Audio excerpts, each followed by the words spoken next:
ارسطو کی پیدائش مقدونیہ کے ایک قصبے اسٹاگیرا میں 384 قبل مسیح میں ہوئی۔ اس کا باپ ایک ممتاز طبیب تھا۔ 17 برس کی عمر میں ارسطو ایتھنز میں افلاطون کی اکیڈمی میں داخل ہوا۔ 20 برس وہ وہاں پر رہا۔ افلاطون کی موت کے تھوڑے عرصے بعد ہی اس نے اکیڈمی چھوڑ دی۔ ارسطو کو اپنے باپ کے توسط سے علم حیاتیات اور عملی سائنس میں دلچسپی پیدا ہوئی۔ افلاطون کی زیر نگرانی اس کی فلسفیانہ استغراق میں دلچسپی اور بڑھی، اور 342 قبل مسیح میں ارسطو مقدونیہ واپس آ کر بادشاہ کے 13 سالہ بیٹے کا ذاتی معلم بنا، جسے بعد ازاں سکندر اعظم کے نام سے جانا گیا۔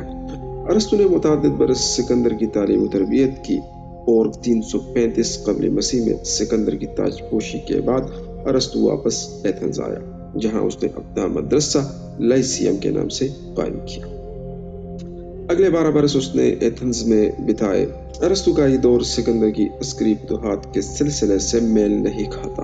سکندر نے اپنے سابقہ معلم سے اس ضمن میں کوئی مشورہ نہیں لیا، لیکن وہ اس کی علمی تحقیقات کے لیے فراخ دلی سے مالی امداد فراہم کرتا رہا۔ غالباً یہ تاریخ میں پہلی مثال تھی کہ ایک سائنسدان کو اپنی تحقیقات کے لیے اس قدر بڑی مقدار میں حکومتی امداد میسر آئی، جبکہ اگلے کئی صدیوں میں بھی اس کی کوئی مثال موجود نہیں تھی۔ تاہم سکندر سے اس کے روابط میں کچھ قباحت بھی تھی۔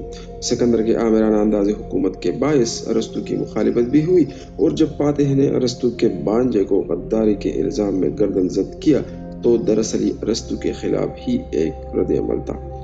323 قبل مسیح میں سکندر کی موت کے بعد مقدونیہ دشمن عناصر نے ایتھنز میں اقتدار حاصل کیا۔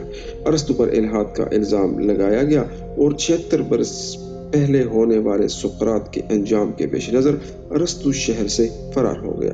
اس نے کہا کہ وہ ایتھنز کو فلسفہ کے خلاف گناہ کے ارتکاب کا دوسرا موقع ہرگز نہیں دے گا۔ چنانچہ چند ماہ بعد ہی 62 برس کی عمر میں 322 قبل مسیح میں جلاوطنی میں ہی وہ چل بسا۔ ارسطو ازمنہ قدیم کا عظیم ترین فلسفی اور سائنسدان مانا جاتا ہے۔ اس نے باضابطہ منطق کے مطالعہ کا آغاز کیا، فلسفہ کے قریب ہر شاخ میں خاطر خواہ کام کیا، اور سائنس میں متعدد اضافے کیے۔ آج ارسطو کے متعدد نظریات متروک ہو چکے ہیں، تاہم اس کے انفرادی نظریات سے کہیں زیادہ اہم اس کی تحریروں میں موجود ایک عقلی رویہ ہے۔ ارسطو کی تحریروں میں یہ رویہ بیان ہے کہ انسانی زندگی اور معاشرے کا ہر پہلو تفکر اور تجزیہ کا موضوع بن سکتا ہے، یعنی یہ خیال کہ انسان کے لیے یہی بہتر ہے کہ وہ طبعی دنیا کے ہر پہلو کی ایک باضابطہ تحقیق کرے۔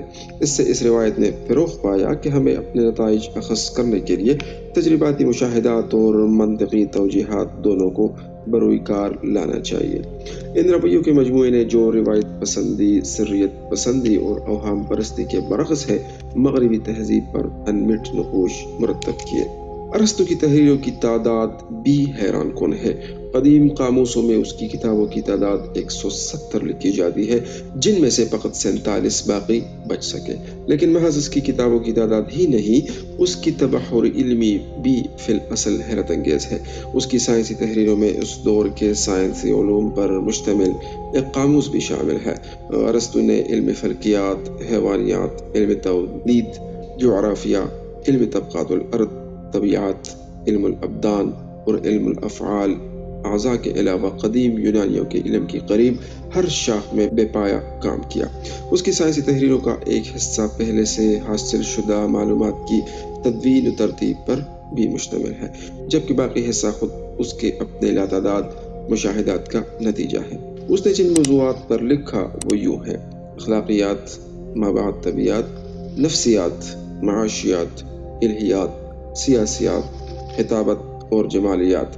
اس نے تعلیم و تدریس، شاعری، وحشی رسوم و رواج اور ایتھنز کے آئین پر بھی خامہ پرسائی کی۔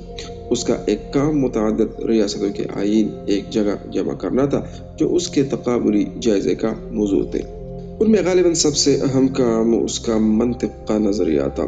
ارسطو کو عمومی طور پر فلسفہ کی اس اہم شاخ کا بانی تصور کیا جاتا ہے۔ یہ اس کے ذہن کی منطقی ہی کا نتیجہ تھا کہ اس قدر شعبوں میں یکساں بصیرت اور امتیاز حاصل کی۔ اس میں خیالات کو منظم کرنے کا ملکہ تھا۔ جو معروضیات اس نے پیش کی ہے اور جو درجہ بندی اس نے قائم کی ہے، اس نے مختلف شعبۂ علم میں فکری اساس مہیا کی۔ وہ نو سریت پسند تھا، نو انتہا پسند۔ وہ عملی فہم عامہ کا نمائندہ تھا۔ اس سے اغلاط بھی ہوئے، لیکن حیرت کی بات یہ ہے کہ فکر کی اس وسیع قاموس میں ارسطو سے غیر معقول حرکتیں کس قدر کم ہوئی۔ بعد کی تمام مغربی فکر پر ارسطو کے اثرات بے پایا ہیں۔ ازمنہ قدیم و وسطیٰ میں اس کی تحریروں کے لاطینی، شامی، عربی، اطالوی، فرانسیسی، عبرانی، جرمن اور انگریزی زبانوں میں تراجم ہوئے۔ ارسطو کی یہ سرانگیزی اس قدر گہری تھی کہ بعد کی ازمنہ وسطیٰ میں لوگ اسے دیوتا کی طرح محترم جانتے تھے۔ اس کی تحریر ایک طور سے عقلی پردہ بن گئی، جن کے پیچھے مزید تحقیقات کا منظر گم ہو گیا۔ وہ مشعل علم نہیں بن سکا، جبکہ ارسطو مشاہدہ کرنا اور سوچنا پسند کرتا تھا۔ وہ اندھا دھند تقلید جو بعد کی نسلوں نے اس کے خیالات سے روارک کی، اس کے مزاج سے غیر موافق تھی۔ ارسطو کے چند نظریات آج کے معیارات کے حوالے سے انتہائی قدامت پرستانہ معلوم ہوتے ہیں، جیسے اس نے غلامی کے حق میں یہ دلیل دی کہ یہ فطرتی قوانین کے عین مطابق ہے۔ اس کا خیال تھا کہ عورت فطری طور پر کم تر مخلوق ہے۔ اس کے یہ دونوں خیالات اس دور کے رائج نقطۂ نظر کی ہی ترجمانی کرتے ہیں۔ تاہم ارسطو کے چند تصورات حیرت انگیز انداز میں جدید معلوم ہوتے ہیں۔ مثلا غربت انقلاب اور جرم کی ماں ہے، اور جن لوگوں نے انسان کو منظم کرنے کے متعلق سوچ وچار کیا ہے، وہ متفق الرائے ہیں کہ سلطنتوں کی تقدیر کا انحصار نوجوانوں کی خواندگی پر ہے۔ گزشتہ چند صدیوں کے دوران ارسطو کے اثرات اور حیثیت میں تخفیف واقع ہوئی ہے، لیکن تاحال اس کا اثر سائنس اور فلسفہ کے مختلف شاخوں میں محسوس کیا جاتا ہے۔ یہ ساری معلومات مائیکل ہارٹ کی کتاب The 100 سے لی گئی ہے۔ ویڈیو دیکھنے کا شکریہ۔ ہمارے چینل کو سبسکرائب کیجیے۔ اللہ حافظ۔